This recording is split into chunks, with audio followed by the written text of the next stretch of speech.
ومعاكم الحلقة الثالثة من كلام ماما. الحلقة بتاعت النهاردة يعني مش هيبقى ليها صلة قوي بموضوع ازاي عملت البودكاست. ممكن ابقى اكمل موضوع البودكاست ده بعد كده. بس في فكرة دايما تيجي في بالي، ان انت ساعات ما بتكلمش اللي قدامك وبتتجاهل مواقف كتيرة، مش موقف واحد، او ان انت بتتجاهل ان انت تكلمه في حاجات ضايقك او مضايقاه منه بالذات يعني.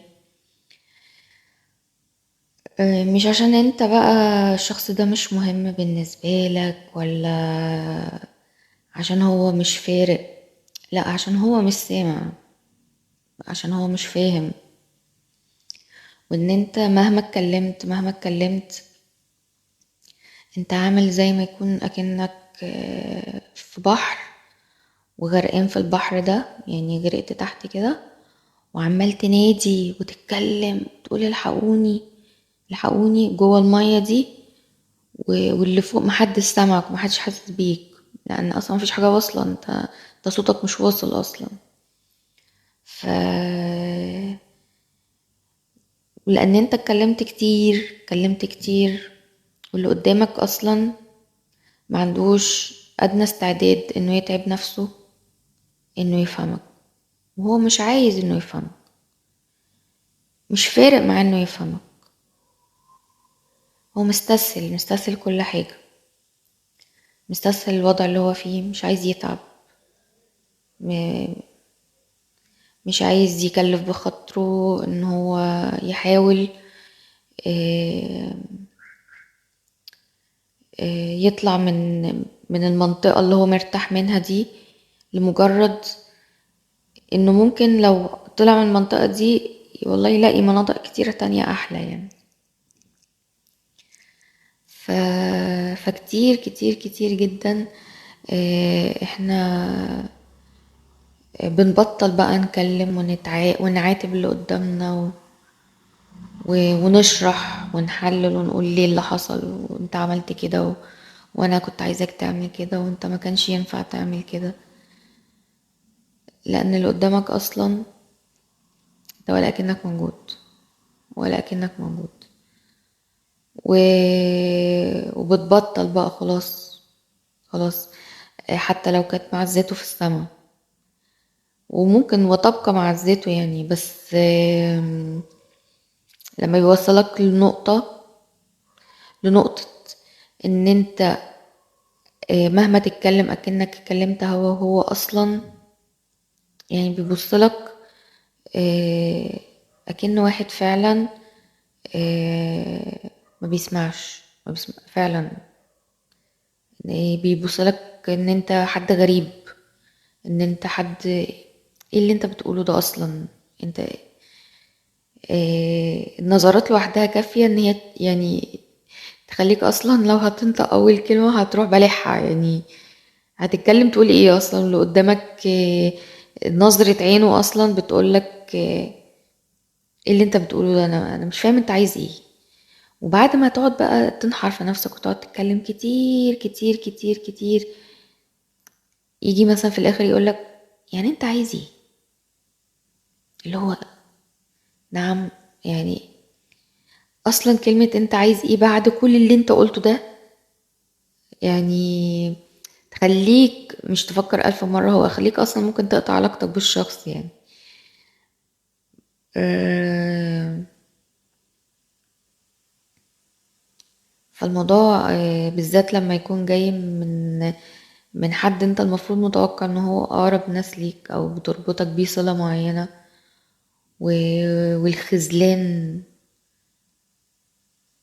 لكل ما تيجي تكلمه يديك نفس رد الفعل، كل ما تيجي تكلمه على نفس النقط وتحاول تفهمه بكل الطرق وكل السبل هو بيعمل ايه عشان ما يعملش كده، عشان انت نفسك ان انت تكون قريب منه اكتر من كده.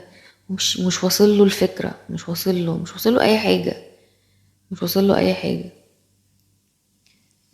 دي من اكتر اللحظات المؤلمة، يعني من اكتر اللحظات آه، اللي فيها خذلان، يعني مفيش كلام تعبر عنه او كلمة تعبر عنه. طب يعني لما انت ما تفهمش اللي انا المفروض، لان هو اصلا الكلام اللي انت بتبقى بتطلبه منه هو المفروض اصلا يعمله بديهيا، يعني المشكلة في الموضوع والطامة الكبرى ان هو المفروض اللي انت بتطلبه منه ده بديهيات. يعني يعني انت كمان مش بتطلب حاجة مثلا زيادة او حاجة مثلا، يعني ايه، لا ده اللي انت بتفهمه له اللي هو مثلا ممكن يكون دوره في الحياة، يعني اللي هو بديهياته اللي هو اساسياته. يعني كمان انت مش بتبقى حاجة اوفر، فيعني اللي هو كمان يعني يعني دوره كمان، يعني هو دوره مش فاهمه، اللي المفروض يقوم بيه كمان مش فاهمه. تخيل يعني، ويقول لك في الاخر يعني انت عايز مني ايه؟ يعني انت عايزني، يعني عايز مني ايه ان انا عماله افهمك اكتر؟ يعني دورك تعمل فيه ايه وانت دورك مش فاهمه، مش واصل لك. حتى الفطرة بتاعتك، يعني فطرتك في ان انت تفهم دورك واقفة، يعني عاجزة، يعني فيها خلل، فيها شلل، فيها مش موجودة في الوجود، مش موجودة في الوجود. آه، وكل مرة يبقى عندك أمل ان انت ما تيجي تكلم الشخص ده انه ممكن يفهمك، انه ممكن يحس بيك، انها ممكن تلقط الاشارة، تلقط يعني هي الاشارة واقعة على طول، الاشارة واقعة، بس انت كل مرة بتحاول ايه تتحرك كده في منطقة يمكن تلقط اشارة. مفيش، هي يا دوبك شعرة كده الاشارة تلقط شعرة، وفي الاخر هوب تروح مختفية، ولا أكنك اتحركت في الأوضة كلها عشان تلقط الشعرة دي. بترجع تاني لنقطة الصفر ونقطة البداية. إيه ساعتها بقى تبقى يعني طب أنا أرمي التليفون؟ طب التليفون ده غالي، أرميه ازاي؟ يعني أنا جايبه غالي يعني، والعلاقة غالية، طب أرميها ازاي؟ ما ينفعش تترمي. فتقعد بقى يعني انت تبقى حاسس ان انت قاعد كده في ايه اللغز، يعني مش عارفة ده لغز ده ولا موضوع صعب وموضوع كبير. واي حد بيمر باي حاجة زي كده انا حاسة بيك، ماما حاسة بيك، حاسة بيك وعارفة انت ايه اللي انت بتعدي بيه يعني موقف صعب جدا جدا، بالذات لما يكون من ناس قريبة منك جدا. ما ينفعش اصلا ان حتى دورهم ما يبقوش فاهمينه، وان انت عمال تفهمهم في دورهم وهما مش لاقطين الاشارة. يعني هما اصلا محسسينك ان انت ايه اللي انت بتطلب، ايه اللي انت بتقوله ده اصلا، يعني ايه اللي انت عايزه، انت عايز ايه اصلا؟ فالموضوع صعب، واللي بيمر بحاجة زي كده قلبي معاك وحاسة بيك. والعيب مش فيك، العيب في اللي قدامك، ان هو مش عايز يبذل ابسط مجهود في انه مش يخسرك، او ابسط مجهود في ان هو يغير في نفسه عشان يبقى معاك، لانه اصلا وجودك مش فارق، هو مش محتاجك، هو مش محتاجك، مش محتاج وجودك. عشان كده مش عايز يتعب عشان يكسبك، او مش عايز يتعب عشان يعمل دوره، او مش عايز يتعب عشان يطلع من المحيط اللي هو حاطط نفسه فيه وفاكر ان هو ده منطقة بتاعته الجميلة الحلوة اللي هو ممكن اصلا يعني لو طلع منها وشاف فعلا الحلاوة اللي بره، او شاف فعلا الحاجات اللي هو يعني سايبها، اللي هو يعني هو بايع الغالي عشان الرخيص، بس هو مش عارف ان هو بايع الغالي عشان الرخيص، وان هو شاري الرخيص. ومش عايز يسيب الرخيص لانه فاكره غالي، وهو اصلا ملوش قيمة، ملوش تمن اصلا. ف على رأي الأجانب شات شات شات شات شات شات شات شات شات شات كده من فوق لتحت يعني. آه، والناس اللي هي كده، انا حتى يعني الشفقة مش عارفة يعني اشفق، انا مش عارفة اشفق عليهم اصلا، لان كل واحد واعي باللي هو بيعمله، وكل واحد عارف هو بيعمل ايه كويس قوي قوي قوي قوي، فوق ما انت تتخيل. وانت بتقعد اصلا تدي مبررات، طب يمكن، طب يمكن، طب يمكن. بس اللي بيكشف كذبهم، واللي بيكشف استعباطهم، واللي بيكشف هبلهم اللي هما بيستهبلوا اصلا، ان انت لما بتيجي تلاقيهم في مواقف تانية، في مواقف تانية بيعملوا نفس الحاجة اللي انت طالبها منهم، بس عشان هم عايزين يعملوها. هم اختاروا ان هم يعملوها في الوقت ده لمصلحة ما بقى، او آه، لحاجة في نفسهم بقى يعني. فبتلاقيهم بيقوموا بنفس اللي انت عايزهم يقوموا بيه معاك مع ناس تانية. و... وانت بيتعامل معاك من بنها، انه جاي من بنها مش فاهم انت عايز ايه، لمجرد ان هو بيصدر لك الغباء، وبيصدر لك اللامبالاة، ان هو مش فاهم يا عيني، وان هو يعني ايه اللي انت بتطلبه، انت بتحمله فوق طاقته يا عيني، ان هو اصلا يعني عشان هو مش عايز يتعب نفسه، انت مش فارق معاه اصلا. فلازم تواجه الحقيقة، يعني ما تضحكش على نفسك كتير. يعني ايه؟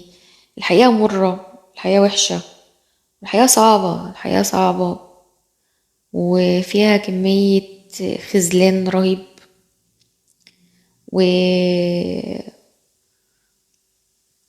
والفقاعة اللي انت معيش نفسك فيها دي، انت مش عايز تفرقعها، خايف تفرقعها، مش عايز تشوف الحقيقة. بس صدقني وانا اقول لك من منبر هذا ان الحقيقة احسن 100 مرة من الوهم، عشان الوهم بيذل وبيكسر وبيعيشك في سراب، وبيخليك تعمل حاجات اللي قدامك لا هيشوفها ولا يقدرها، لان انت مش متشاف اصلا. وبعد ما توقف اللي انت بقى تبطل بتديه ده، هتكتشف اصلا انه كأن لم يكن، ان هو اصلا مش محسوس بيه، ان هو ان يعني ان انت مش متشاف يعني هو يعني مش متشاف، مش متشاف، سواء بتدي او ما بتديش مش متشاف.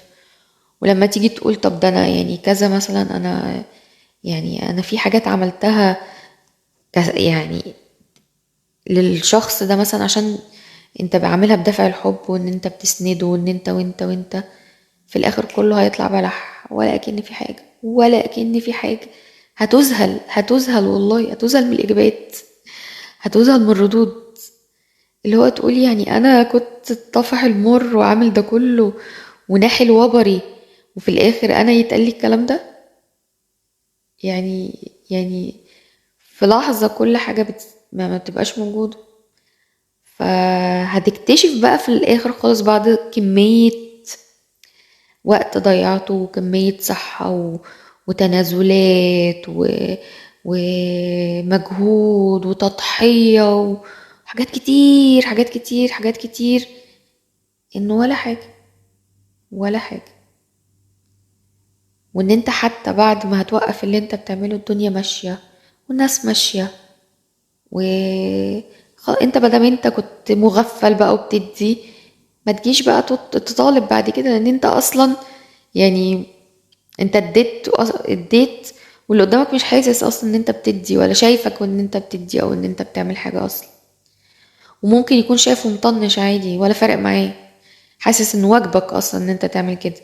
بالعكس، انت لما هتيجي تبطل يعني انت هتبقى انت المختل، هتبقى انت المختل. فخدها من قصرها، متضحكش على نفسك، واجه حقيقة اللي قدامك، واجه حقيقة اللي قدامك وشوفه زي المفروض ما هو يتشاف، مش زي ما انت عايزه يتشاف. عشان الوهم الجميل اللي احنا بنرسمه، احتياجنا لحاجة معينة بيخلينا نرسم وهم، نحط فيه الأشخاص بشكل احنا نفسنا نشوفه فيه، وبناء على هذا بتبتدي تدي. بس لما تيجي بقى يحصل يعني ضربة جامدة قوي من الشخص ده وتيجي تفوق منها، هتشوف حقيقة بتاعت الشخص ده. يعني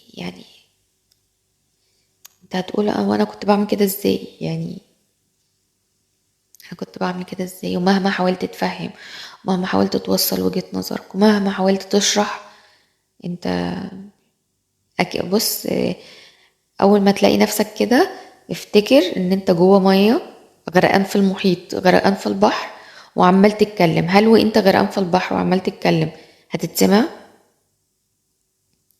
انت بيطلع منك شوية بس فقاعات كده يعني، والفقاعات دي بتطق بعد كده وبتختفي وما بتبانش يعني. فهل انت لما بتتكلم جوه المية بتتسمع؟ هو بالظبط كده مع الاشخاص اللي ما تستحقش. كل اللي انت بتعمله اكنك بتطبش جوه المية، وما يزيدك الا غرقا. يعني انت كل ما بتديهم وتغرق، عمال تغرق في نفسك وتغرق وتغرق، وهم يعلوا يعلوا يعلوا. يعني انت بتنزل تحت وهم عمالين يعلوا، اللي هم سامعينك ولا شايفينك ولا عايزين يشوفوك اصلا، وهيسيبوك تغرق، وهم هيطلعوا وهينجوا بنفسهم وخلاص وانت غرقت. فالحق نفسك بقى، الحق نفسك. بس هي دي الدردشة بتاعتي من النهاردة. يا رب تلقط مع حد فاهم او حد محتاج يسمعها، وتلحق ت... يعني تنتشله من الغرق، يعني تنقذه قبل ما الدنيا توصل بيه في حتة مش ظريفة خالص يعني. بس وتصبحوا على خير.